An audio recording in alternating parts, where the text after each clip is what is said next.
Mungkin sudah bisa dilihat, Bapak Ibu sekalian. Sudah dong. Ya. Assalamualaikum warahmatullahi wabarakatuh. Selamat pagi menjelang siang untuk para sejawat sekalian, Bapak-bapak, Ibu-ibu. Salam sehat untuk semua. Mudah-mudahan kita semua selalu diberikan kesehatan dan semangat yang tetap tinggi meskipun masih dalam era pandemi. Mungkin untuk topik yang berikutnya kita akan berbicara dan berdiskusi mengenai pencegahan dan deteksi dini gangguan pendengaran di era daring.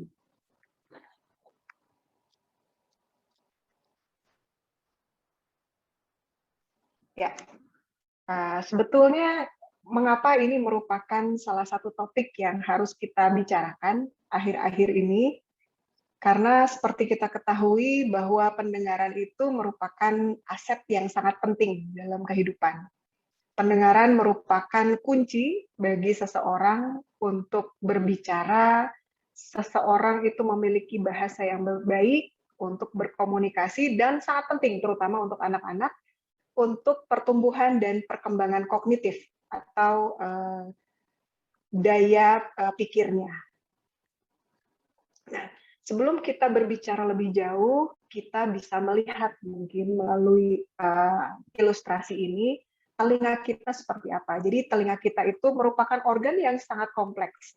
Jadi kita mendengar itu sebetulnya bukan dengan telinga, mendengar dengan otak. Seperti halnya melihat dengan otak. Telinga itu hanya menjadi gerbang. Nah, gerbang kita, telinga itu dibagi menjadi 3 bagian utama. Ada telinga bagian luar, ini ada daun telinga, di sini pinna tulisannya. Lalu ada external auditory meatus atau liang telinga. Ini tampilan dari luar seperti ini, hanya terlihat seperti ini. Tapi di dalamnya, wah, Masya Allah ya, sangat-sangat lengkap, baik, dan sempurna. Masuk dari liang telinga, itu ada membatasi telinga bagian luar dengan telinga bagian tengah, itu ada tympanic membrane, itu gendang telinga. Yang bentuknya tidak tegak, tapi agak miring, bentuknya transparan, ada cincin di sekelilingnya. Lalu kalau gelombang suara masuk, karena membran timpani atau gendang telinga itu tipis, laput yang tipis, gendang telinga bisa bergetar. Sehingga pada saat tulang pendengaran itu menempel di belakang gendang telinga, ujungnya menempel nih tulang pendengaran yang pertama, ini tulang pendengaran itu ossicles, itu akan ikut bergetar juga. Tulang pendengaran yang pertama bergetar, karena tulang pendengaran yang pertama, kedua, dan ketiga itu terhubung oleh sendi, jadi apabila satu tulang pendengaran yang pertama tadi sudah bergetar, tulang pendengaran yang kedua dan ketiga juga akan ikut bergetar. Jadi seperti rantai gitu.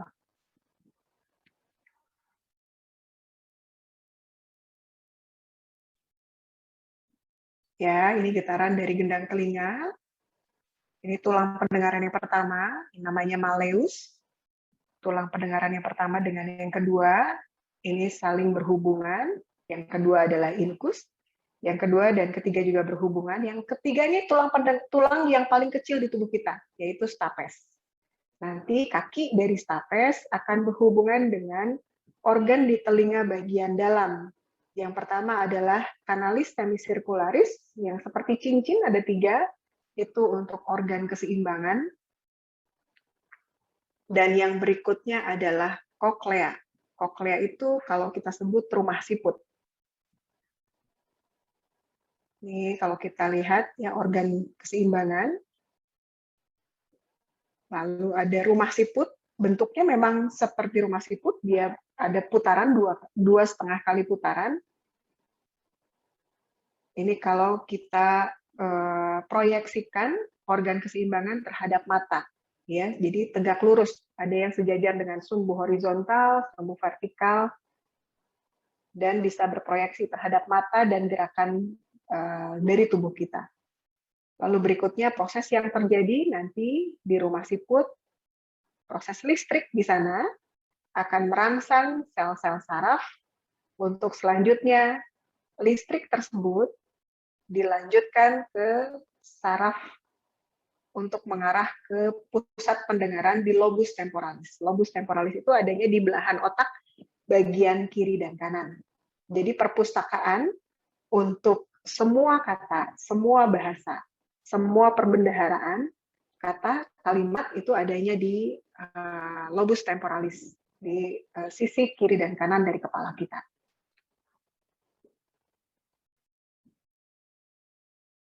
Ini proses yang terjadi di dalam rumah siput.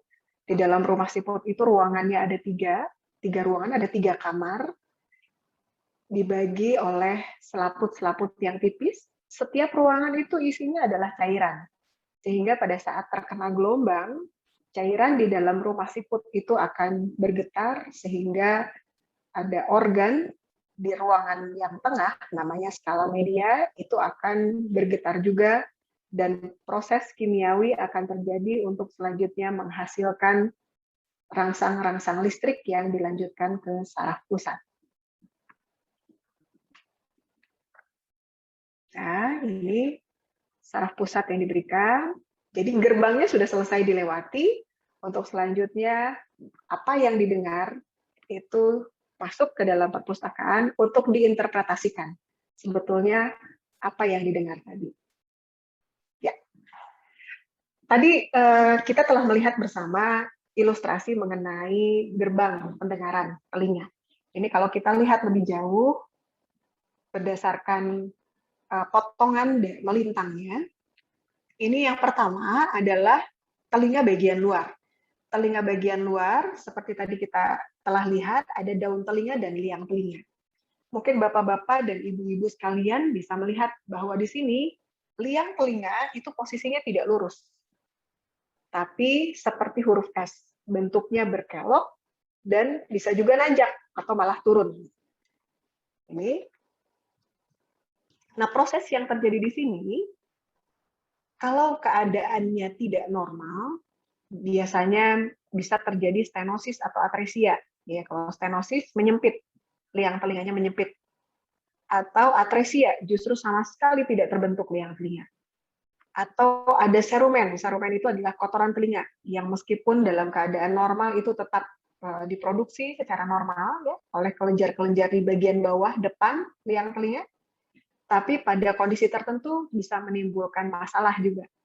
Lalu berikutnya adalah corpus alienum. Corpus alienum itu adalah benda asing di dalam liang telinga.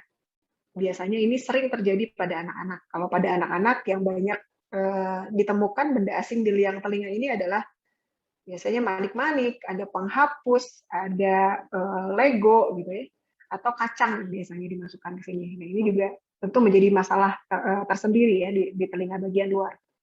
Dan yang terakhir adalah otitis eksterna. Otitis eksterna itu adalah infeksi di liang telinga.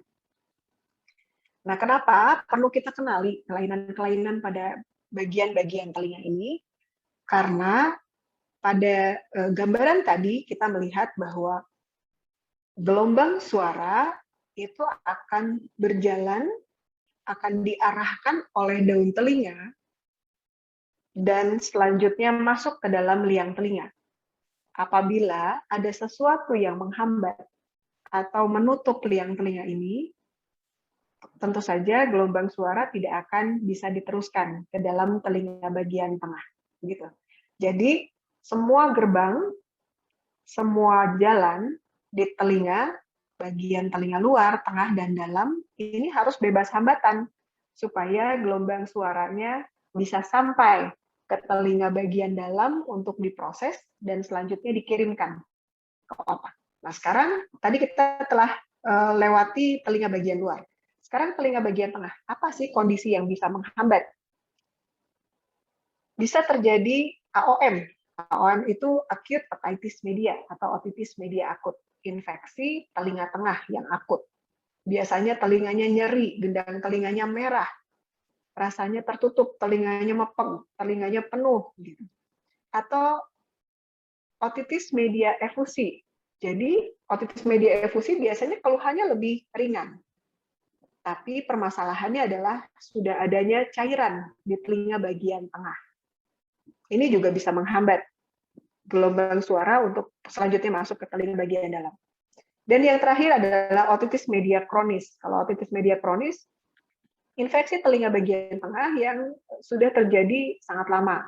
Biasanya disertai dengan gedang telinga yang sudah berlubang.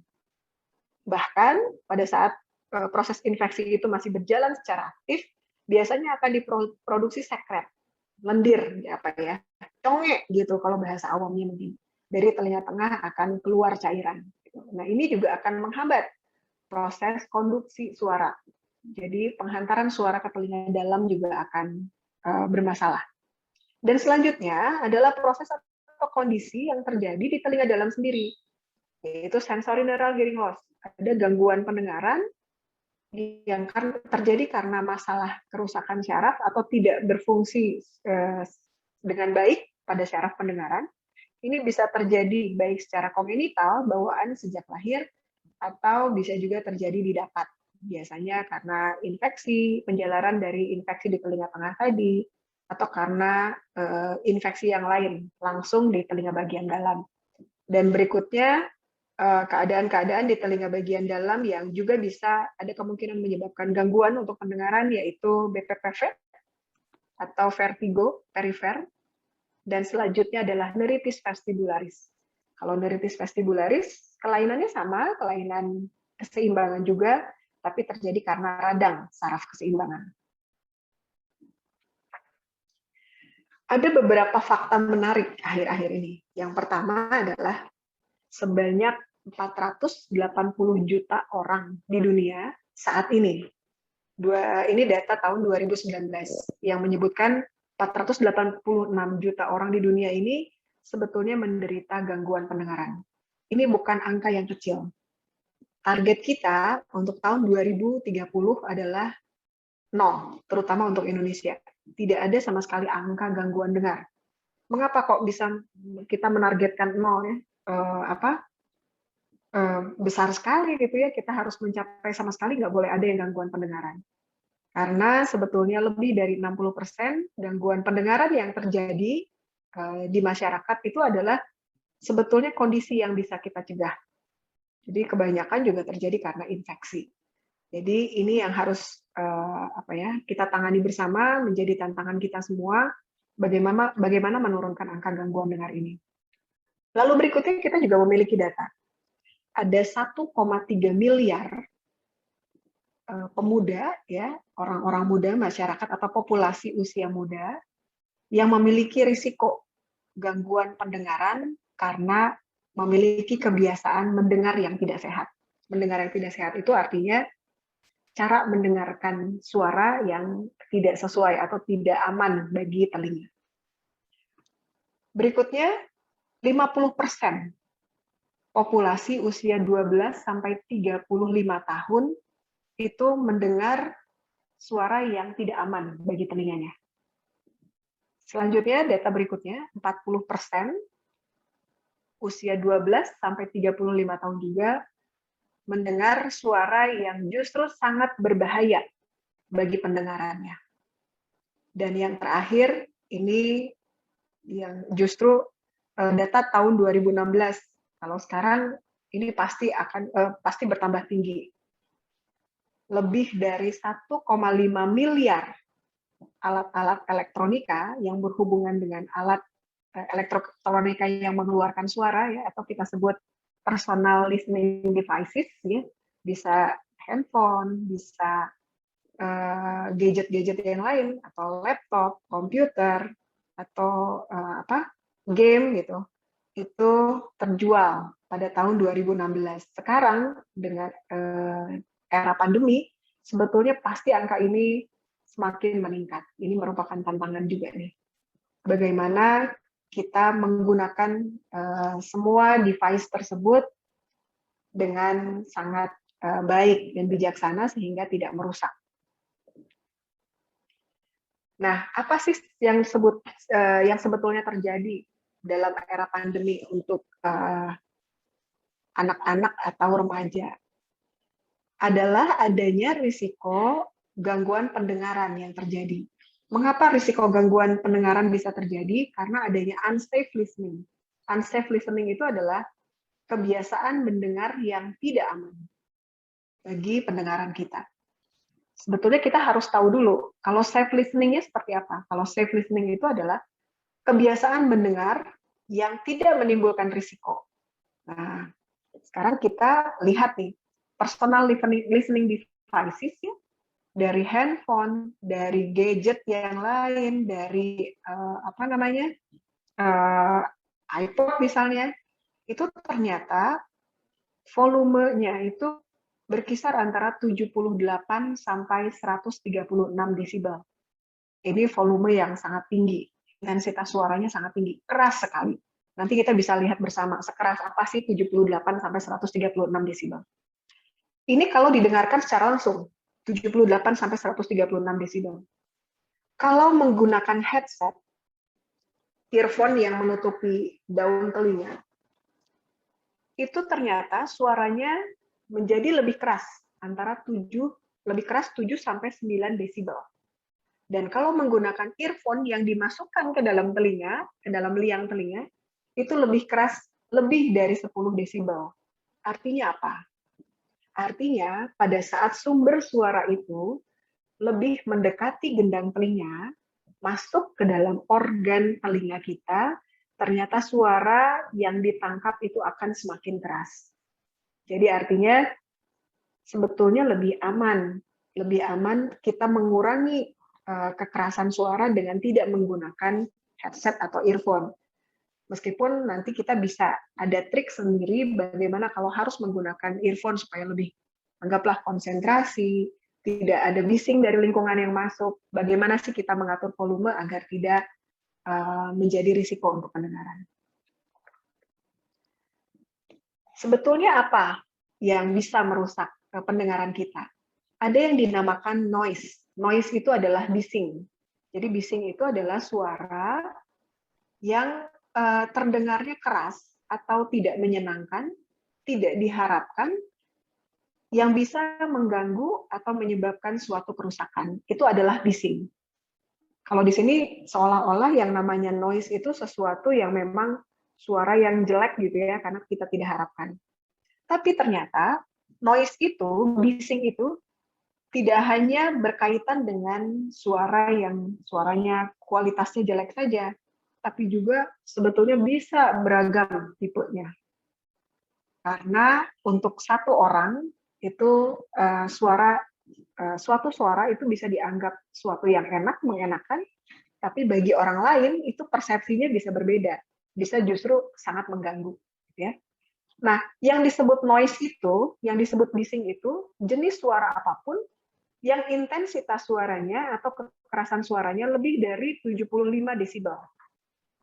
Jadi mau lagu, mau musik, mau orang bicara, mau apapun bentuknya, kalau kekerasannya sudah lebih dari 75 desibel, itu sudah masuk ke dalam kriteria bising atau noise.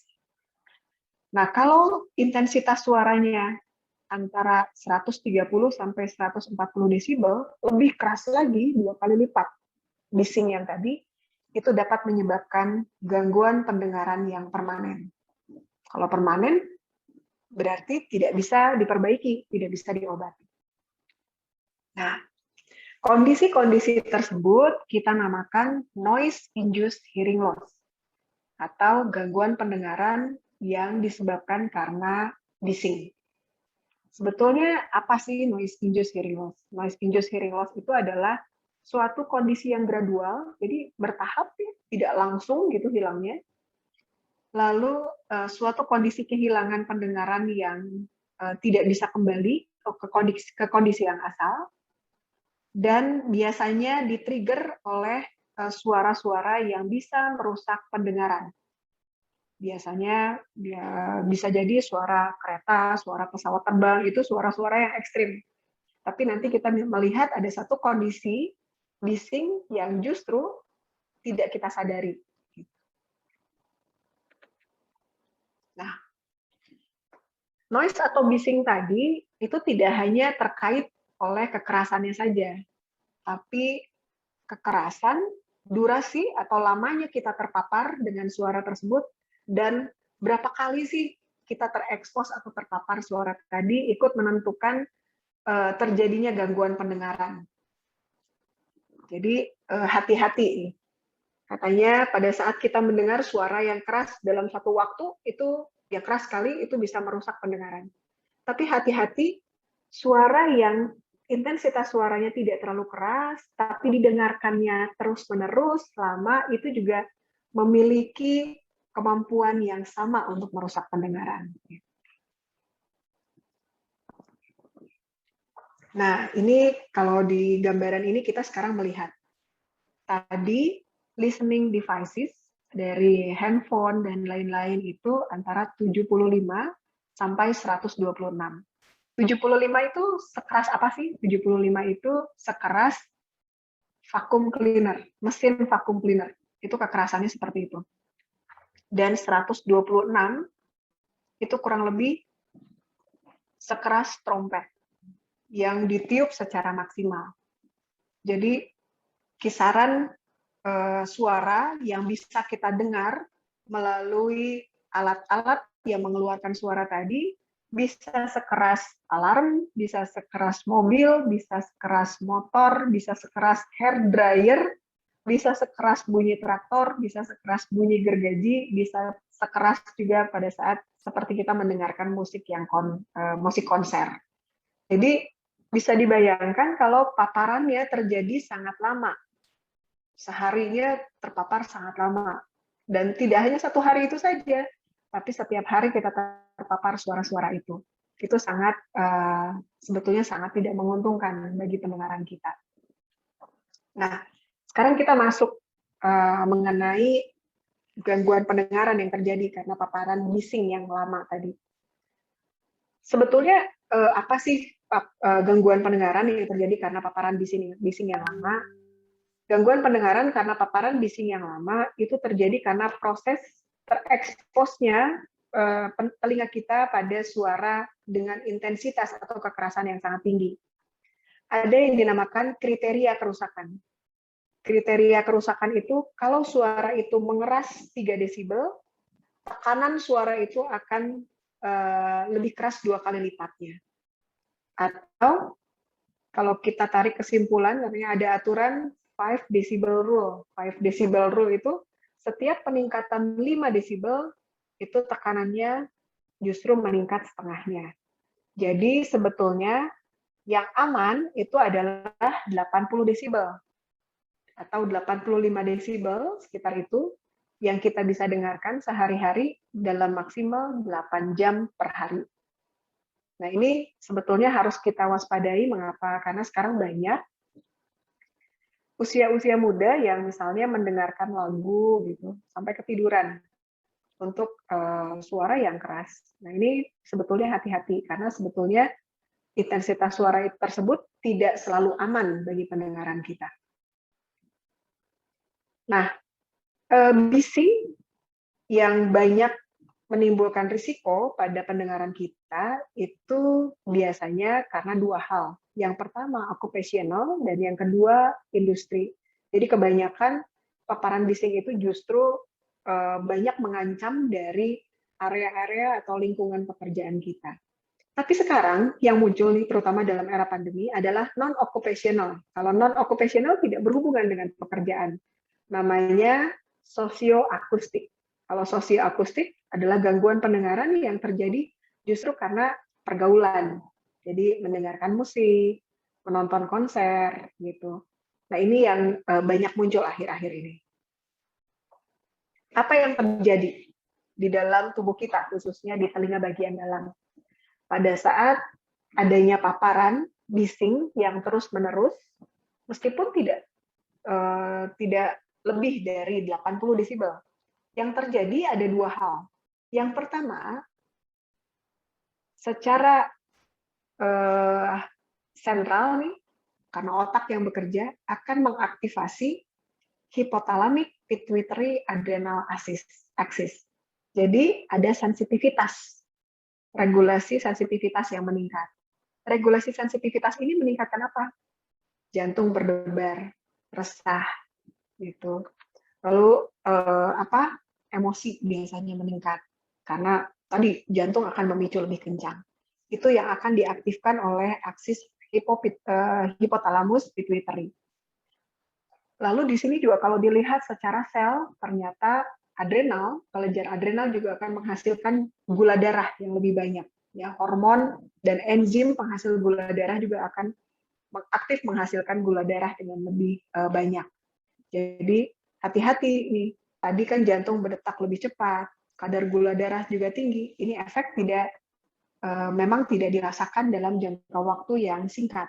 Tapi efek jangka panjang dari sini, hipertensi bisa muncul, gangguan irama jantung bisa muncul, lalu diabetes mellitus juga mengancam. Lalu berikutnya, yang terjadi karena efek paparan suara yang lama itu terjadi transient temporary threshold shift.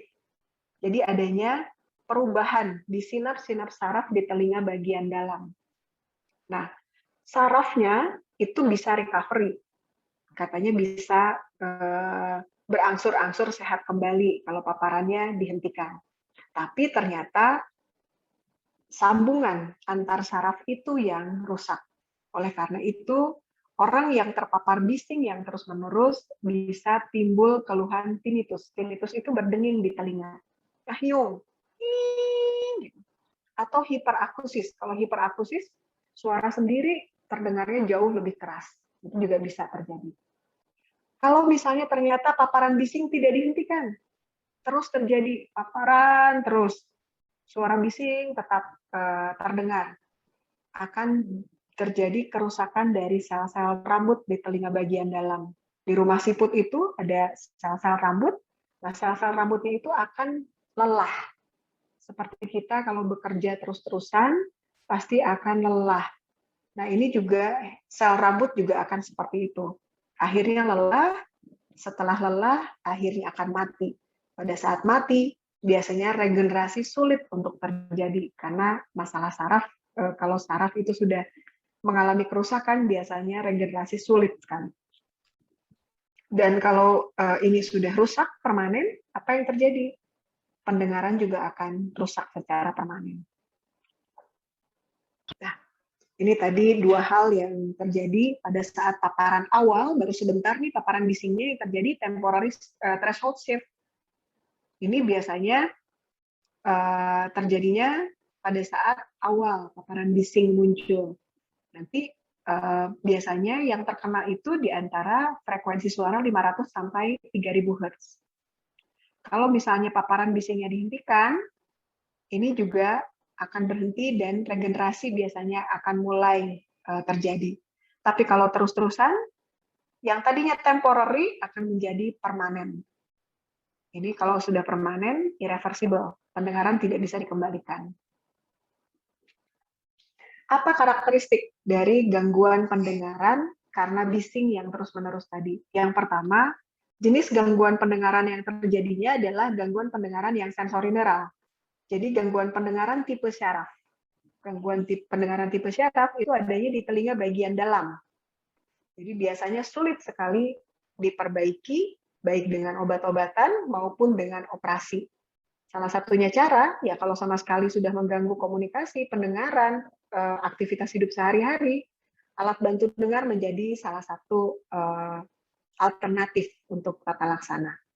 Berikutnya, gangguan pendengaran karena bising biasanya terjadi bilateral dan simetris. Jadi tidak pernah terjadi hanya satu telinga. Biasanya terjadi pada kedua belah telinga dan gambaran gangguan pendengarannya simetris. Tidak ada yang satu baik, yang satu jelek sekali, tidak ada. Biasanya hampir sama gangguan pendengarannya. Berikutnya memang jarang terjadi profound. Profound itu pendengaran yang hilang sama sekali. Jadi kalau misalnya gangguan pendengaran karena bising, biasanya terjadinya gangguan pendengaran derajat sedang atau derajat berat. Lalu gangguan pendengaran karena bising ini juga kerusakannya akan berhenti pada saat bising atau paparan suara yang keras itu kita hentikan. Berikutnya, yang frekuensi-frekuensi suara yang terkena atau mengalami kerusakan adalah biasanya di 4000 Hz. Kalau kita periksa nanti dengan pemeriksaan pendengaran dengan audiometri, itu yang mengalami penurunan itu di 4000 Hz. Nanti kalau paparan terus-menerus, tidak hanya di frekuensi itu, tapi frekuensi 3000 sampai 6000 juga akan ikut turun. Lalu berikutnya, biasanya terjadi paparan bisingnya itu kalau misalnya signifikan, ini kerusakan tuh paparan bisingnya terjadi antara 10 sampai 15 tahun. Tapi ya kita juga baiknya tidak menunggu selama itu ya kita terpapar bising. Ini hati-hati karena anak-anak dan remaja, populasi muda, orang muda ini harus kita lindungi, jangan sampai paparan ini terkena lama sekali gitu pada telinga generasi muda. Dan yang terakhir adalah suara yang terus-menerus tadi akan berefek lebih jelek dibandingkan suara yang keras hanya satu kali. Jadi di sini ditekankan adalah sebetulnya durasi dan frekuensi kita mendengarkan suara keras. Lalu gejala yang muncul biasanya apa? Gejala yang muncul itu biasanya kesulitan mendengar. Ini sebetulnya sudah ekstrim ya. Atau hilang diskriminasi konsonan, tidak bisa mendengar konsonan. Mengapa begitu? Nanti kita akan melihat kenapa konsonannya hilang untuk didengar. Dan gangguan pendengarannya di frekuensi-frekuensi yang tinggi, karena tadi terkenanya atau pada saat kita melakukan pemeriksaan audiometri, itu di frekuensi 4000 atau 3000 sampai 6000 Hz yang terkena. Nah, ini kita lihat sekarang. Ini yang garis vertikal adalah kekerasan suara, 0 sampai 120 desibel. Yang garis horizontal, 125 sampai 8000, ini adalah frekuensi suara. Jadi, misalnya nih, 500 Hz, itu suaranya seperti ini. Nada rendah. Tapi 4000 Hz, misalnya, nada tinggi, itu suaranya seperti ini. Nah, kalau kita lihat di sini, ini untuk pendengaran normal, ini kita lihat normal. Pendengaran normal adalah pendengaran sampai 20 desibel. Jadi sebetulnya orang yang normal tuh bisa mendengar apa? Bisa mendengar suara tetesan air dari keran. Bisa mendengar suara desir daun kalau terkena angin. Lalu bisa mendengar suara cuitan burung. Atau yang sederhana, bisa kita tes terhadap keluarga kita, itu bisa mendengar suara orang berbisik dalam jarak 1 meter. Gitu. Misalnya, naharewos 1 meter. Nah, untuk orang normal itu harus terdengar. Jadi itu salah satu cara kita men-screening sebetulnya. Kalau bisa mendengar itu oke, pendengaran normal. Tapi nanti kalau kita mau tes atau mau kita lihat pendengarannya, jangan langsung dua-duanya satu-satu. Misalnya kita mau mengevaluasi telinga yang sebelah kiri, telinga sebelah kanannya ditutup. Lalu harewos dari jarak 1,5 meter. Gitu. Kalau bisa mendengar, oke, telinga kirinya masih baik atau masih normal. Nanti bergantian dengan telinga sebelah kanan. Kalau itu tidak bisa didengar, bagaimana? Hati-hati, sudah mulai ada kecurigaan gangguan pendengaran yang derajatnya ringan. Gangguan pendengaran yang derajatnya ringan itu hanya bisa mendengar suara percakapan dengan intensitas suara percakapan biasa seperti ini. Gitu. Jadi nggak bisa nggak dengar ngaharewos, nggak bisa mendengar berbisik, hanya bisa mendengar mulai dari suara percakapan biasa. Nah, di sini kita lihat juga ada yang warna kuning yang bentuknya seperti pisang. Ini kita sebut banana speech. Banana speech ini kalau kita lihat, ada huruf-huruf yang tersebar di sana. Kalau kita lihat huruf J, M, N, D, B, E, L, U, Z, V, itu ada di area yang frekuensinya rendah. Yang di area frekuensi suara sedang, itu ada cah, cah, pah, pah, H, G, K. Itu di frekuensi sedang. Lalu di frekuensi tinggi ada T, S, F. Itu di frekuensi tinggi. Ditambah suara vokal, O itu banyaknya di area sedang, area rendah dan sedang. Nah sekarang, Kalau timbul gangguan pendengaran karena bising, gangguan pendengaran itu akan handicap atau akan mengalami kesulitan untuk mendengar di frekuensi tinggi. Nah, frekuensi tinggi itu adalah frekuensi yang sangat sensitif untuk huruf T, F, S, T. Gitu. Jadi, kalau ada anak-anak atau orang-orang yang mengalami gangguan pendengaran karena bising, itu mereka akan kesulitan mendengar konsonan-konsonan K, T, F, S, dan T.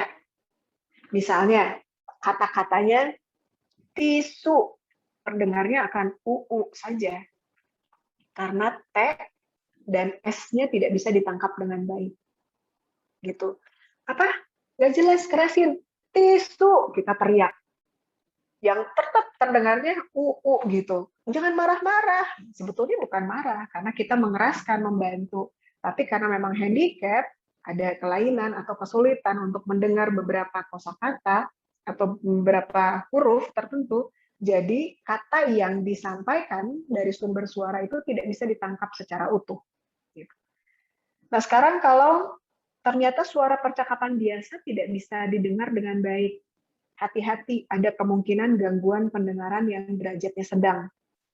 Jadi, misalnya hanya bisa mendengar suara anjing menggonggong, suara vakum cleaner, tidak bisa mendengar. Kalau ngobrol misalnya sama si A, itu susah, harus teriak. Nah, hati-hati, gangguan pendengaran derajat sedang. Dan kalau misalnya berteriak juga belum bisa ditangkap dengan baik, baru bisa mendengar suara dering telepon, hati-hati, ada gangguan pendengaran yang derajatnya berat. Gitu. Jadi ini bisa menjadi salah satu panduan kita sebetulnya untuk melakukan screening secara sederhana bagi gangguan pendengaran yang kemungkinan muncul. Nah, ini adalah gambaran audiogram yang kita periksa pada orang dengan gangguan pendengaran karena bising. Jadi seperti cookie bite, kita menyebutnya gambaran grafik cookie bite. Cookie bite itu seperti menggigit kue. Kalau menggigit kue ada bekas gigitan, ada bekas gigitannya. Nah, gambaran pendengarannya juga gangguan pendengaran karena bising akan seperti ini. Seperti tadi telah disebutkan juga simetris. Yang kanan dengan yang kiri gambarannya tidak jauh berbeda atau bahkan sama. Sekarang kita lihat kenapa kok terjadi kelainan di telinga bagian dalam. Mengapa kok sel rambutnya bisa kelelahan? Kenapa kok syarafnya bisa rusak? Kita lihat apa yang terjadi di telinga bagian dalam.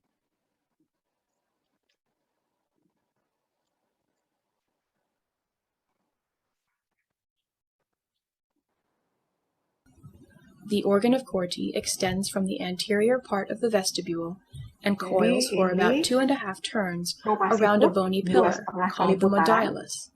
In cross-section is the scala media. This houses the organ of Corti, which is referred to as the receptor organ of hearing. The scala media is filled with endolimb. The scala media includes structures from the tectorial membrane, basilar membrane, and hair cells, which sense the mechanical forces. Membran basalis atau basilar membran tadi. There are two kinds of hair cells, inner hair cell and outer hair cells. 95% of the afferent fibers are from the inner hair cells.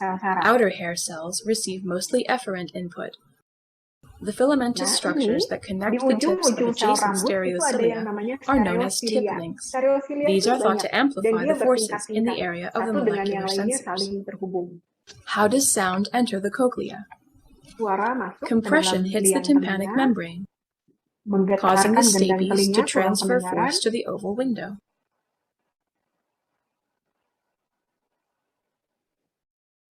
From there, sound moves to the round window. High frequencies are encoded at the base, and low frequencies at the apex. It is this property that leads to the tonotopic map along the basilar membrane.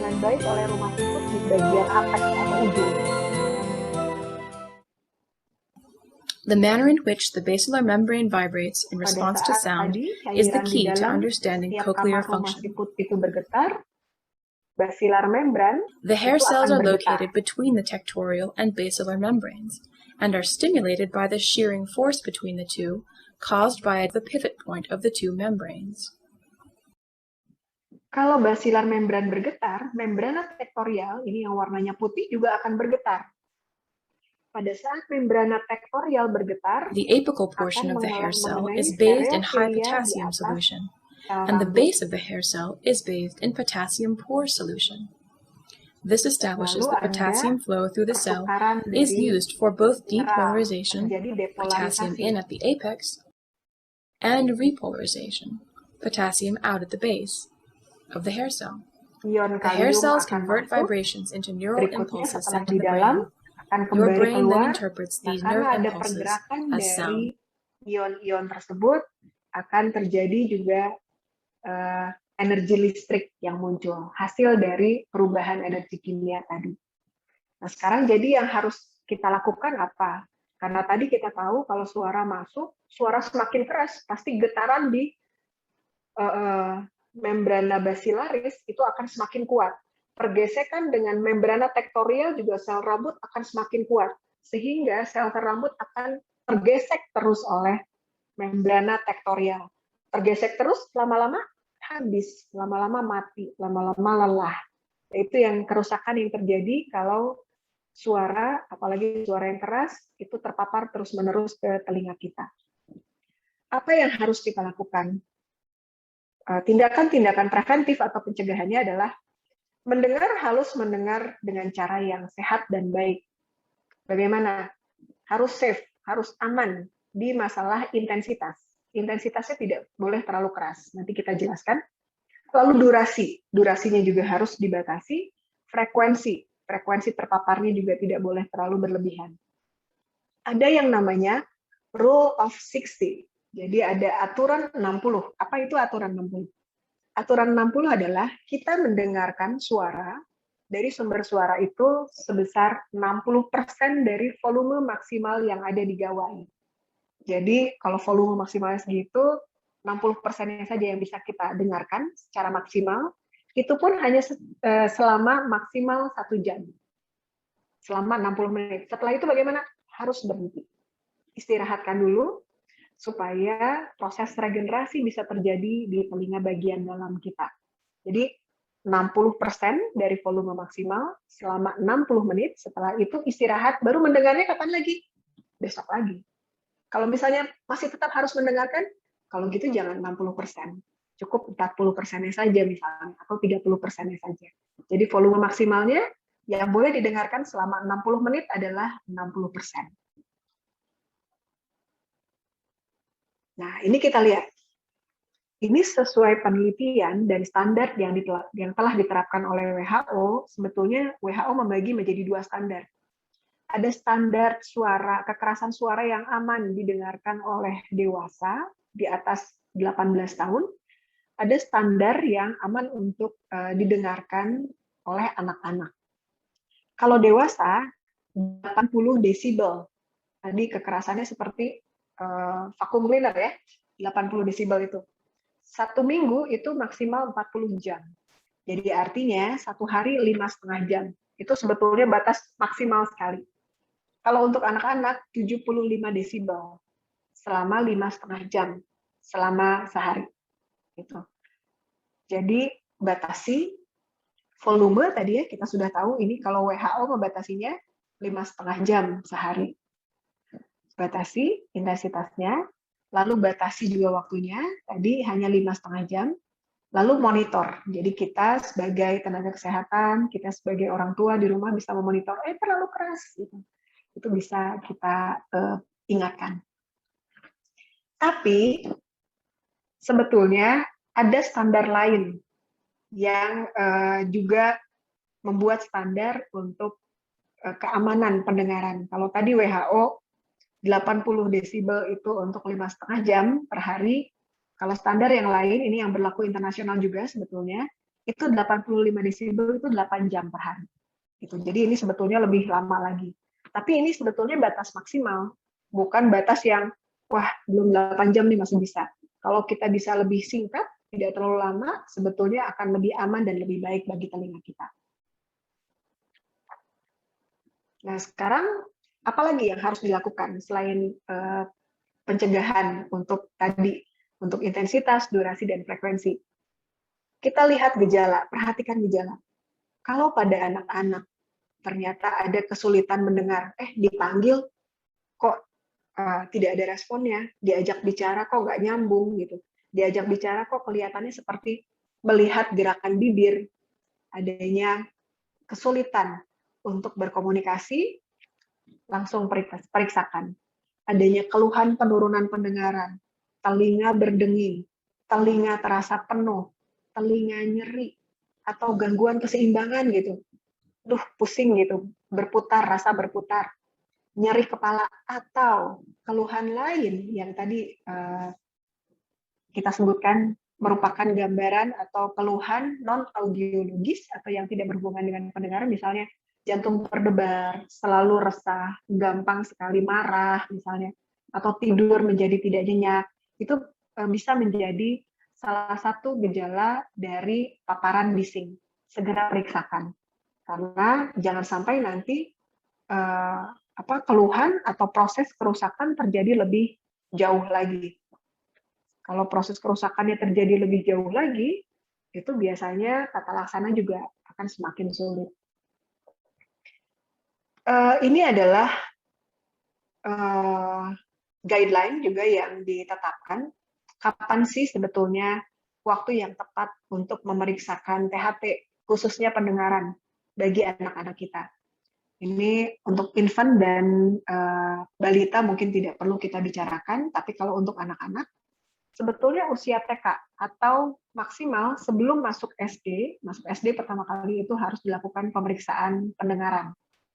Lalu berikutnya, usia 8 tahun atau kelas 3 SD, itu kita lakukan pemeriksaan pendengaran, dan berikutnya nanti, biasanya kalau kita sih menetapkannya kelas 1, kelas 3, dan kelas 6. Tapi kalau aturan di sini memang kalau kita lihat antara usia 5-6 tahun, 8 tahun, dan 10 tahun.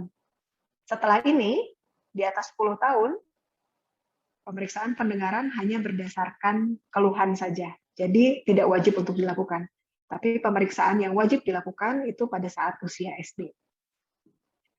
Karena biasanya pada saat usia SD ini, selain gangguan pendengaran karena bising, juga mungkin terjadi kemungkinan terjadinya infeksi dari telinga, terutama telinga tengah juga angkanya lebih tinggi dibandingkan dengan anak-anak di atas usia SD. Lalu pemeriksaan yang bisa kita lakukan, ini mungkin untuk teman-teman sejawat di pelayanan kesehatan, kita bisa memeriksa secara subjektif dan objektif. Seperti kita tahu, kalau pemeriksaan pendengaran sebetulnya tidak boleh dilakukan hanya dengan satu modalitas pemeriksaan saja. Harus 2 modalitas pemeriksaan pendengaran minimal, atau lebih dari 2. Dan kalau memungkinkan, itu tidak semuanya pemeriksaan yang subjektif, tapi pemeriksaan yang subjektif digabungkan dengan pemeriksaan yang objektif. Pemeriksaan yang subjektif apa saja? Pemeriksaan telinga dengan menggunakan otoskop. Ada pemeriksaan garpu tala. Mungkin teman-teman juga bisa melakukan pemeriksaan Rina atau Weber. Lalu pemeriksaan audiometri. Tes suara juga tadi bisa ya, ngaharewos, ngetes ngaharewos gitu, bisa atau enggak. Suara percakapan biasa bisa didengar atau tidak. Itu juga bisa merupakan satu pemeriksaan yang subjektif. Kalau pemeriksaan yang objektif, dia menggunakan alat, tidak perlu ada yang dilakukan, alat sudah langsung berkata apa hasilnya. Ada OAE, auto acoustic emission, atau ada timpanometri. Nah, ini otoskopi. Jadi pemeriksaan telinga dengan menggunakan otoskop. Berarti kita melihat liang telinga dan gendang telinga. Ini yang normal. Biasanya kalau gangguan pendengarannya murni, karena gangguan pendengaran karena bising, gambaran liang telinga, gendang telinganya juga normal. Tapi hati-hati pada anak-anak atau remaja, mungkin juga nih seperti ini, eksema, karena alergi ya, sering dikorek, jadi kering, lecet. Gitu. Otitis eksterna, infeksi di liang telinga. Atau otomikosis, banyak jamur nih yang hitam-hitam, banyak lendir di liang telinganya. Otitis media akut, bengkak, gendang telinganya merah, nyeri sekali ini pasti, anak-anak rewel, demam biasanya. Otitis media efusi, liang telinga aman, gendang telinga juga tampaknya baik-baik saja, tapi di belakang gendang telinga kita melihat gelembung-gelembung udara. Ada cairan, ada gelembung-gelembung udaranya. Dan yang terakhir, otitis media kronis. Otitis media kronis, gendang telinga pasti berlubang, bolong. Sudah bocor gendang telinganya. Biasanya ada juga cairan dari belakang gendang telinga. Berikutnya, pemeriksaan garpu tala. Pemeriksaan garpu tala ini pemeriksaan sederhana juga yang baik sekali untuk dilakukan. Ini membandingkan antara hantaran udara dengan hantaran tulang. Jadi memeriksa liang telinga tengah dibandingkan dengan telinga bagian dalam. Kalau yang normal, ini kan kita meriksa di belakang dulu, ya. Kita ketuk sampai berbunyi, garpu talanya ditempelkan di tulang di belakang telinga. Kalau sudah tidak terdengar, garpu tala kita pindahkan ke depan liang telinga. Kalau masih terdengar, itu biasanya normal atau sensori neural. Kalau gangguan dengarnya terjadi karena infeksi telinga tengah, biasanya pas dipindahkan ke depan liang telinga, sudah tidak bisa mendengar lagi. Lalu berikutnya pemeriksaan garpu tala juga. Ini adalah pemeriksaan Weber. Kalau pemeriksaan Weber hanya membandingkan telinga bagian dalam, membandingkan fungsi saraf saja di antara kedua belah telinga. Jadi diketukkan sampai garpu tala berbunyi, lalu ditempelkan di tengah-tengah kepala. Mendengarnya kiri dan kanan, sisi kanan dan kiri terdengarnya sama keras atau tidak.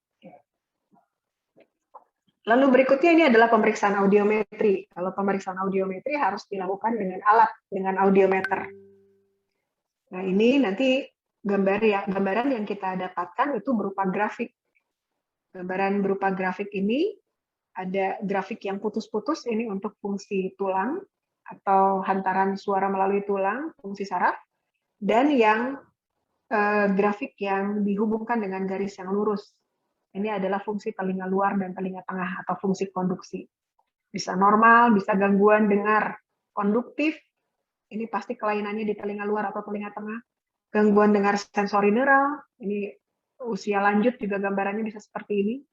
Atau mix hearing loss itu gangguan telinga tengahnya ada, gangguan sarafnya ada. Nah, yang khas untuk bising ini adalah noise induced hearing loss tadi. Penurunannya khas ada di 4000 Hz. Lalu berikutnya ini pemeriksaan yang objektif. Ini adalah auto acoustic emission. Jadi ada probe kecil nanti dimasukkan ke dalam liang telinga. Ini untuk memeriksa bagaimana sih respon sel rambut di telinga bagian dalam pada saat diberikan rangsangan suara. Nanti hasilnya pas atau river. Kalau pas artinya pada saat diberikan rangsangan suara, sel rambut itu merespon rangsang suara tersebut. Tapi kalau river, sel rambutnya tidak merespon. Ini hati-hati, gangguan pendengaran bisa kita deteksi juga dengan live. Berikutnya adalah timpanometri. Kalau timpanometri kita melihat fungsi telinga tengah saja. Bagaimana tekanan udara di telinga tengah, bagaimana gerakan gendang telinga pada saat diberikan tekanan, pada saat ditiup, diberikan energi ditiup dan disedot oleh alat. Yang normal itu tipe A. Tipe A itu pada saat ditiup, gendang telinga ke belakang, pada saat disedot, gendang telinganya bisa lentur sekali, tertarik ke depan. Kalau misalnya tipe B, ini flat, lurus aja. Jadi dikasih ditiup, disedot juga gendang telinganya diam. Biasanya kalau ini terjadinya karena gendang telinga yang berlubang atau ada cairan di belakang gendang telinga. Lalu tipe C. Kalau tipe C, ini grafik kan bergeser ke arah negatif. Biasanya terjadi hambatan di tuba eustachius. Tuba eustachius itu adalah saluran yang menghubungkan belakang hidung dengan belakang gendang telinga. Pada anak-anak yang sering pilek, sering infeksi saluran pernafasan atas, tubanya itu terganggu, tertutup, sehingga tekanan di telinga tengah itu menjadi negatif. Kalau tekanan di telinga tengah menjadi negatif, itu biasanya mudah sekali terjadi infeksi di telinga bagian tengah. Kalau diperiksa dengan timpanometri, hasilnya akan menunjukkan tipe C. Nah, sebagai kesimpulan, jadi kebiasaan mendengar yang kurang aman dengan menggunakan alat-alat personal listening devices tadi, itu menjadi risiko terjadinya gangguan pendengaran sensori neural yang disebabkan karena bising. Risiko untuk terjadinya gangguan pendengaran karena bising sangat tergantung kepada kekerasan suara yang didengar, lamanya mendengarkan suara tersebut, dan berapa sering mendengarkan suara tersebut. Kalau terjadi paparan suara yang terus-menerus, durasi dan frekuensinya juga sering, akan menimbulkan gangguan pendengaran karena bising yang menjadi salah satu tipe dari gangguan pendengaran tipe saraf. Untuk pencegahannya, hati-hati, kita harus selalu ingat rule of 60, mendengarkan 60% maksimal dari volume maksimal yang ada pada dawai selama 60 menit dalam satu hari. Lalu berikutnya adalah selalu diawasi mengenai durasi dan frekuensi, tidak terlalu lama. Dan yang terakhir, diawasi juga masalah-masalah keluhan yang berkaitan dengan kemungkinan adanya gangguan pendengaran pada anak-anak. Demikian mungkin itu paparan mengenai deteksi dini dan pencegahan gangguan pendengaran pada anak dan remaja dalam era daring. Assalamualaikum warahmatullahi wabarakatuh. Waalaikumsalam warahmatullahi wabarakatuh. Terima kasih banyak dok atas paparannya. Kemudian kita lanjutkan ke sesi tanya jawab mungkin dok. Tapi mohon ditunggu sebentar. Tim sedang mempersiapkan slide untuk tanya jawabnya. Sambil menunggu itu dok, mungkin dari teman-teman semua atau dari Bapak Ibu hadirin semua bisa menanyakan langsung bagi yang tidak menulis di kolom chatnya. Silakan di open mic aja.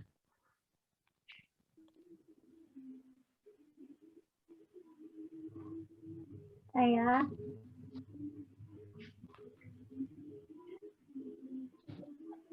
Baik, mangga Ibu.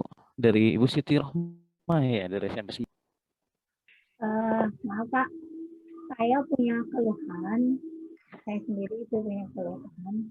Kalau ngobrol dengan orang banyak itu kadang tidak jelas apa yang dikatakan oleh pembicara misalnya seperti itu. Dan bahkan kalau misalkan anak ketika di tatap muka anak bertanya pun saya suka coba ulangi sekali lagi, kurang jelas gitu. Tapi suaranya ada, cuman apa yang dia katakan itu nggak jelas gitu.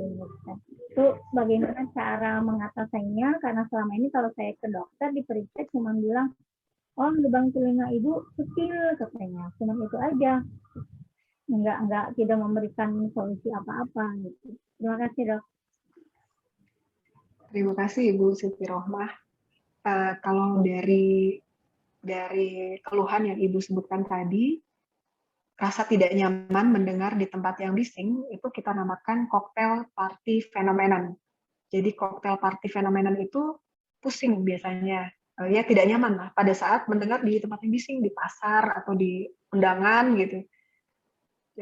Jadi pada saat kita ingin berkonsentrasi mendengar salah satu ucapan yang dikatakan oleh lawan bicara, itu menjadi sulit, bahkan kebingungan. Itu cocktail party phenomenon. Cocktail party phenomenon itu biasanya merupakan salah satu sebab gangguan pendengaran tipe saraf juga, sensory neural hearing loss juga.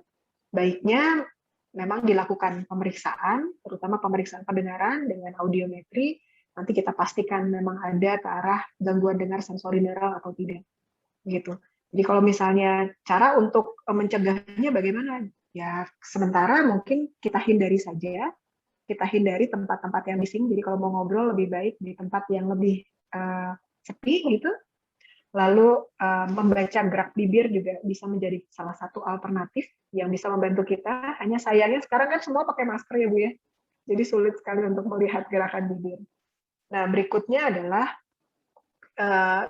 perlu diperhatikan juga terutama untuk orang-orang dengan usia di atas 45 tahun, gangguan pendengaran sensori neural atau gangguan pendengaran tipe saraf itu kemungkinan terjadinya akan lebih mudah pada orang-orang yang memiliki komorbiditas atau penyakit sistemik, misalnya tekanan darah yang tinggi, kadar asam urat yang tinggi, kadar gula darah yang tinggi, kadar kolesterol yang tinggi. Pada saat kelainan-kelainan itu dimiliki, itu biasanya ikut memperberat atau bahkan mempercepat kelainan dari saraf-saraf pendengaran yang terjadi. Gitu. Jadi lebih baik untuk ibu mungkin kalau punya kesempatan kita lakukan pemeriksaan pendengaran dengan audiometri. Gitu. Berarti tidak ada hubungannya dengan lubang telinga yang kecil ya? Sebetulnya sih tidak, Ibu ya. Kalau misalnya dengan lubang telinga yang kecil sih.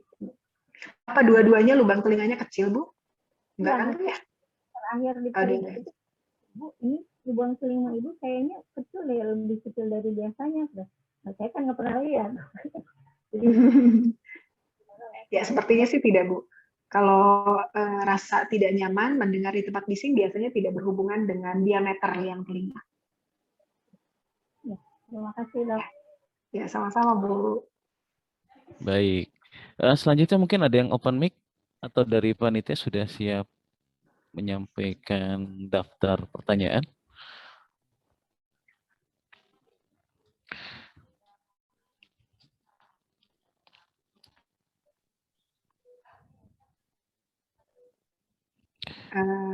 Baik, Dok. Berikut adalah daftar pertanyaan yang sudah dirangkum oleh panitia.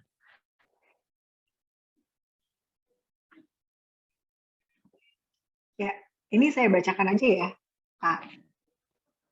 Mangga, Dok, Cara siap. yang pertama dari Bapak Iqbal, dari PKBM Darul Adab. Bagaimana cara menjaga telinga agar tetap sehat? Cara menjaga telinga agar tetap sehat, yang perlu kita perhatikan ada dua hal sebetulnya. Yang pertama menjaga anatominya, menjaga strukturnya, menjaga organnya. Dan yang kedua adalah menjaga fungsinya. Yang pertama, menjaga anatominya, menjaga strukturnya gimana? Daun telinga. Daun telinga itu kalau bisa dibersihkan secara rutin. Lakukannya dibersihkan secara rutin. Itu dengan menggunakan cotton bud.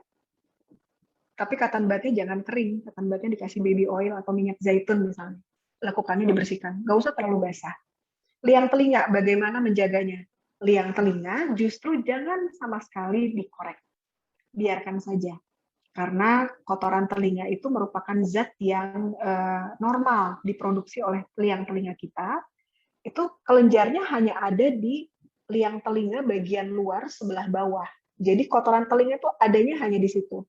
Dan di bagian itu juga ada rambut-rambut yang kalau rahang kita bergerak untuk berbicara, makan, menguap gitu atau menelan, rambut-rambut di liang telinga itu akan menyapukan kotoran telinga ke arah luar. Nah, justru kalau kita korek, kotoran yang tadinya masih posisinya di luar, kita korek, kan ukuran liang telinga itu persis tidak jauh berbeda dengan ukuran cotton bud, malah terdorong ke belakang, akhirnya mengeras, tidak bisa keluar. Jadi justru kebalikannya, kalau daun telinga kita bersihkan rutin, liang telinga jangan dikorek-korek. Lalu telinga bagian tengah, cara menjaganya gimana? Infeksi telinga bagian tengah banyak sekali kemungkinannya untuk terjadi. Infeksi telinga tengah yang terjadi itu biasanya dipicu sama infeksi saluran pernafasan atas, sama batuk, pilek, demam. Jadi kalau batuk, pilek, demam, cepat diobati. Jangan ditunggu berlama-lama, karena infeksinya pasti akan ke telinga tengah. Telinga bagian dalam bagaimana mencegahnya supaya tidak rusak? Jangan mendengar suara-suara yang terlalu keras tadi, hati-hati. Lalu berikutnya adalah hati-hati dengan obat-obatan. Obat-obatan tertentu itu bisa merusak saraf. Jadi obat-obatan yang dimakan ya, itu harus sesuai dengan resep dokter. Itu mungkin untuk menjaga agar telinga tetap sehat. Cukup mungkin Pak Iqbal. Berikutnya, ini saya lanjutkan aja ya, Pak. Silakan, Dok. Enggak. Ya. Berikutnya dari Ibu Rahmaningsih. Ibu Rahmaningsih, bagaimana cara membersihkan telinga yang benar secara mandiri menggunakan alat apakah? Sebetulnya tidak ada alat yang bisa kita katakan aman, Bu. Jadi kenapa kok begitu? Karena tadi kita lihat bahwa liang telinga kita itu tidak lurus. Liang telinga kita itu berkelok-kelok. Hati-hati pada saat kita membersihkan liang telinga kita sendiri, dikorek, itu tidak terkena, kan suka ngajeduk ya, Bu, ngajeduk, wah ini kena gendang telinga, atau ini kena kotoran. Padahal mungkin bukan kotoran, bukan gendang telinga, itu adalah tulang dari liang telinga itu sendiri. Jadi bagaimana lebih baik tidak usah dikorek, kalaupun memang pada kondisi tertentu seperti kotorannya terlalu over produksinya gitu, atau menutup atau liang telinganya cenderung kering karena orang-orang yang alergi pasti biasanya seperti itu, liang telinganya kering, lebih baik berobat saja, akan dibantu.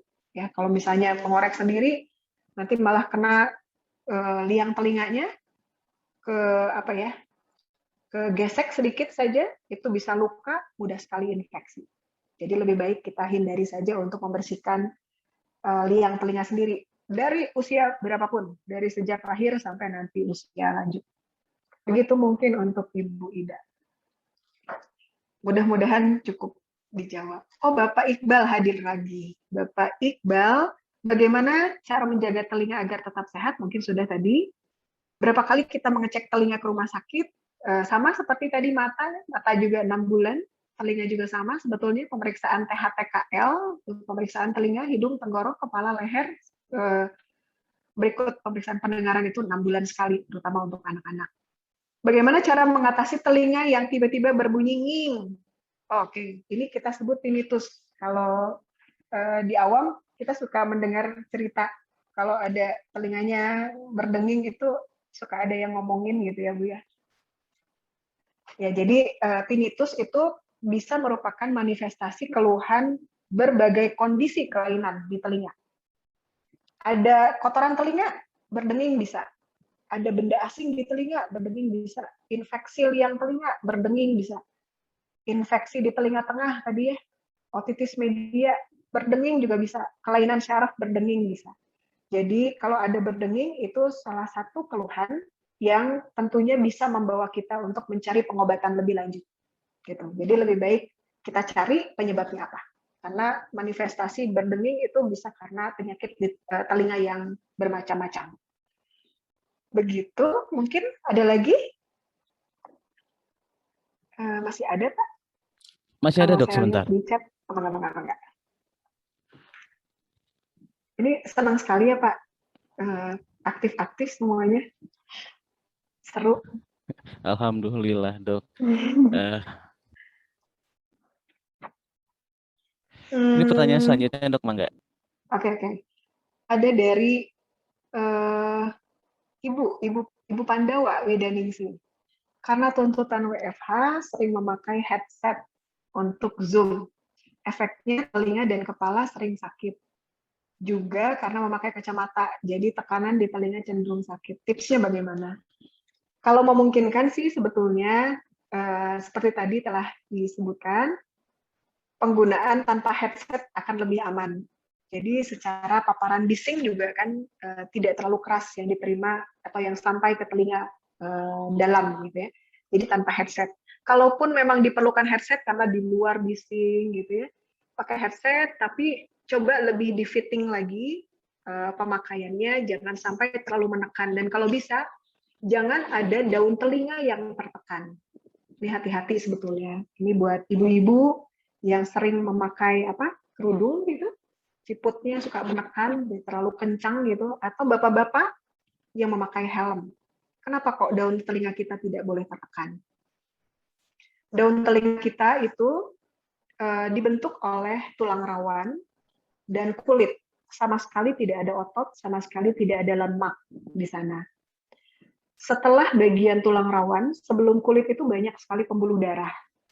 Pada saat pembuluh darah itu pecah, biasanya karena tergesek atau tertekan, itu biasanya pembuluh darah pecah dan mudah sekali darahnya keluar, nanti tertimbun di antara kulit dan tulang rawan. Itu yang kita namakan pot hematom, bengkak daun telinganya, nyeri. Kalau dibiarkan seperti itu bagaimana? Akhirnya infeksi yang terjadi. Kalau infeksi, apalagi kalau infeksinya nanti terkena ke tulang rawan, akan mengubah bentuk tulang rawan. Namanya perikondritis. Jadi mungkin untuk teman-teman yang menggunakan satu alat gitu, kalau bisa jangan sampai menekan daun telinga gitu ya, hati-hati. Itu juga harus kita lihat bagaimana kenyamanan dari alat yang kita gunakan gitu. Kalau kepala sering sakit mungkin dari tertekannya juga bisa, atau dari kekerasan suara yang didengarkan. Jadi mungkin suaranya bisa jangan terlalu keras saja. Gitu mungkin untuk Ibu Wedaningsi. Jadi kalau misalnya memungkinkan sih lebih baik tidak perlu pakai headset. Jadi biasa saja, langsung didengarkan. Selanjutnya untuk Ibu Wiwi Suwarti dari SMP 40. Ada siswa pernah jatuh ketika belajar kurang jelas, ia pendengarannya sebelah kiri ketika mendengarkan orang bicara, telinga sebelah kiri ditutup baru jelas. Oh, oke. Pernah jatuh. Jadi berhubungan dengan jatuhnya tidak ya? Gangguan pendengaran sebelah kanannya karena jatuh, setelah jatuh atau tidak nih Ibu Wiwi? Kurang jelas ya. Oke. Kalau ada salah satu, seperti tadi halnya mata ya. Kalau mata kan tadi ada yang bertanya, kalau melihat sesuatu papan tulis gitu, matanya dimerem-meremin gitu ya. Maksudnya untuk memperjelas.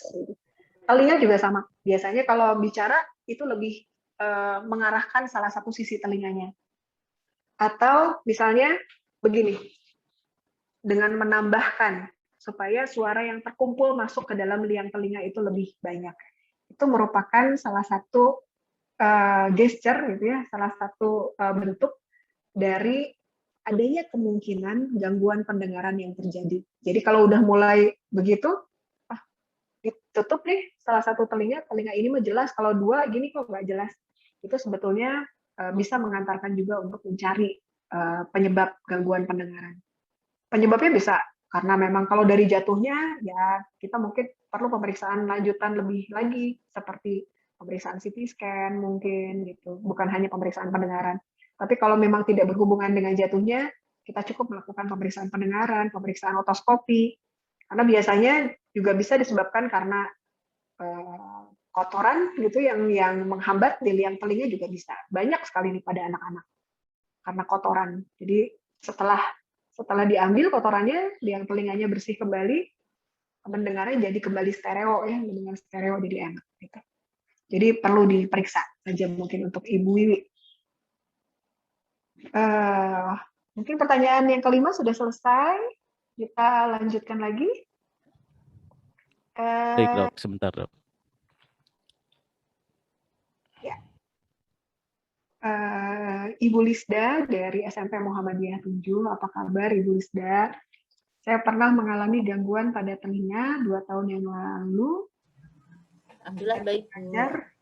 Alhamdulillah Ibu lagi mengajar, tiba-tiba pelipis seperti ada yang nampar, sakit sekali. Rada-rada serem Bu ceritanya Bu.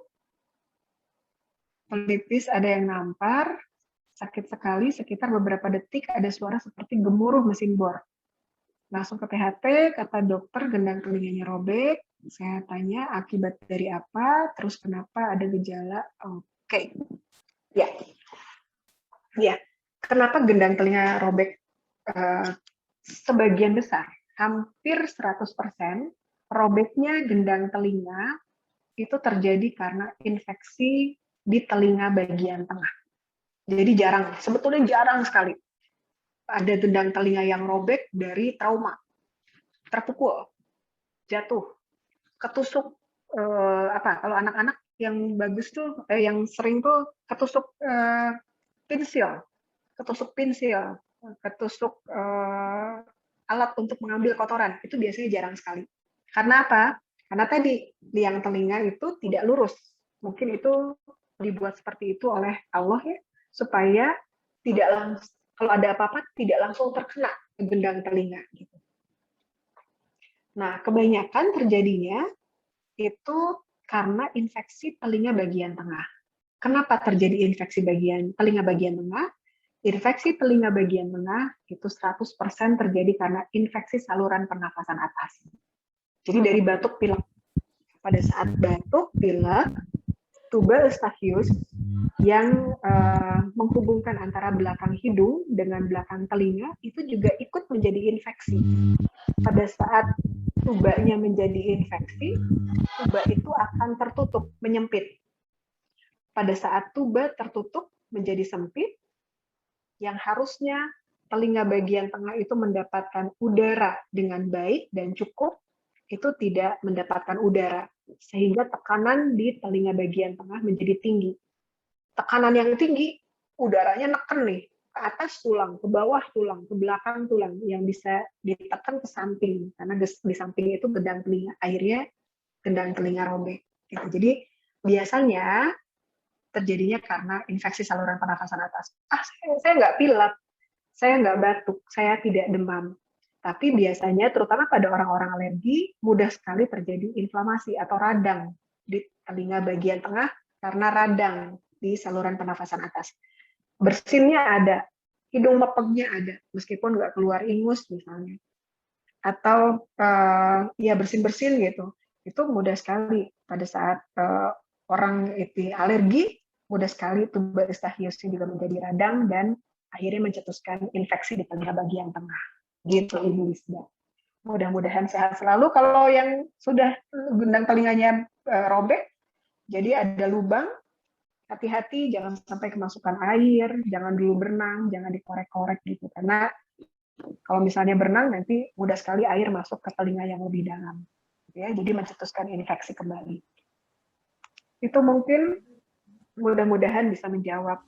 Selanjutnya kita lanjutkan lagi dari SMP. Terima kasih juga Ibu Lisda, sehat-sehat Ibu. Lalu SMP Al-Irsyad Al-Islamiyah. Bapak Eman. Dampak kesehatan telinga akibat penggunaan earphone yang digunakan oleh siswa berlebihan. Jika gendang telinganya rusak, dampaknya seperti apa ya? Dampak penggunaan earphone itu tadi, kalau misalnya ternyata mendengarkan suara dengan kekerasan suara yang sangat tinggi, untuk durasi yang lama, dan frekuensinya juga sering, itu bisa menyebabkan gangguan pendengaran sensori neural, kerusakan saraf pendengaran. Kerusakan saraf pendengaran apabila terjadi itu irreversible, tidak bisa dikembalikan, tidak bisa diobati. Jadi hati-hati. Kalau gendang telinga rusak, dampaknya seperti apa? Yang pertama, pendengaran pasti berkurang. Karena gendang telinga tidak bisa lagi bergetar untuk menyampaikan gelombang suara ke telinga yang lebih belakangnya lagi. Dan kalau gendang telinga berlubang, juga ada kemungkinan terjadinya infeksi. Mudah sekali infeksi di telinga tengah. Telinganya nanti gampang berair lagi. Jadi lebih baik ditata laksana. Apakah perlu misalnya ditambal, operasi kecil gitu ya, untuk memperbaiki gendang telinga yang robek. Begitu mungkin Pak Eman. Lalu masih ada Pak? Apa sudah selesai? Sebetulnya masih ada Dok, tapi mohon izin untuk sementara karena ada kepentingan. Jadi sepertinya harus dipersingkat Dok. Untuk pertanyaan mungkin nanti kita kumpulkan, nanti tanyakan langsung ke dokter mungkin via WA atau apa. Dan terakhirnya mungkin ini Dok, untuk penutupan kali ini mohon izin dokter bisa menyampaikan kesan-kesannya atau tanggapannya atau apapunnya kepada teman-teman dan kami semua terkait dengan pencegahan dan deteksi dini gangguan pendengaran pada anak dan remaja di era Darling. Ya, Dok. Terima kasih. Jadi kesempatan yang sangat baik sebetulnya ini. Terima kasih untuk Dinas Kesehatan Kota Bandung bisa bertemu tatap muka, silaturahmi semua. Kita bisa berdiskusi mengenai kesehatan telinga dan pendengaran untuk anak-anak terutama dan remaja pada era daring. Jadi dalam era daring ini tantangannya adalah adanya kemungkinan paparan bising yang terjadi secara terus-menerus dalam jangka waktu yang lama dan frekuensi yang sering pada anak-anak kita. Kita bisa kendalikan, jangan sampai hal itu atau kebiasaan aktivitas yang baru itu bisa merusak pendengaran. Itu dengan cara yang pertama menerapkan rule of 60. Rule of 60 adalah aturan 60. Jadi mendengarkan suara 60% dari total volume maksimal yang ada pada gawai selama 60 menit dalam satu hari. Setelah itu istirahatkan. Penggunaan earphone, baik itu earphone yang bentuknya headset atau earphone yang dimasukkan ke dalam liang telinga, sebetulnya tidak terlalu disarankan. Apabila memungkinkan, lebih baik tidak menggunakan headset atau menggunakan earphone. Batasi juga waktunya dan frekuensinya. Jangan sampai mendengarkan suara yang keras itu dalam jangka waktu yang terlalu lama. Sebetulnya untuk WHO masih menyebutkan dalam 1 hari 8 jam sebetulnya masih aman untuk frekuensi yang tidak terlalu keras. Namun apabila sudah terjadi keluhan seperti gangguan pendengaran, telinga berdenging, telinganya nyeri, terasa penuh, keluar cairan dari telinga, atau keluhan-keluhan lain yang berhubungan dengan kualitas hidup menyangkut pendengaran, lebih baik segera diperiksakan.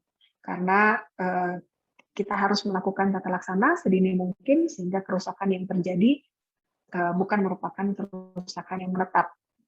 Mungkin begitu. Terima kasih banyak. Semoga kita semua sehat selalu.